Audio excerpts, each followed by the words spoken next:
NASCAR is now allowing teams to make adjustments to the rear sway bar from inside the cockpit of the race car.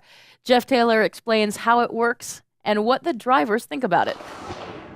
During the first 2 weeks of this race season, most of the conversation about rule changes have been focused on horsepower and downforce. However, there's one other rule change we need to talk about, and that is the track bar. Now, in past seasons, the track bar adjustment has been made by the pit crew. Well, this year, it's in the hands of the drivers.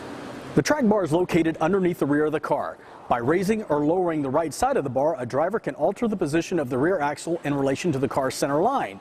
Any changes affect the weight distribution of the car and how it moves through the corners of the track. In other words, it's all about handling.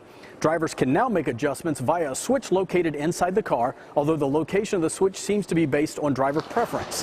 What it's going to allow us to do is, in the past, throughout the course of a run, you have tire degradation, the track conditions change based on weather, sun comes out, clouds, you burn off fuel over the course of a run. So all those things are affecting your balance as you're going around making more and more laps.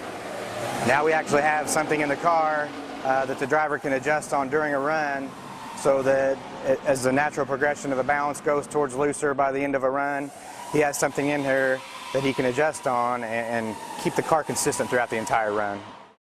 Now, I spoke with Chad Knaus earlier this week, and he told me this whole thing is going to take some time to get used to. The crew chiefs, of course, are going to have to give up some responsibility and turn it over to the drivers in terms of making changes to the car during the race. All right, thank you, Jeff. Now here's some of the other stories making news this week around NASCAR.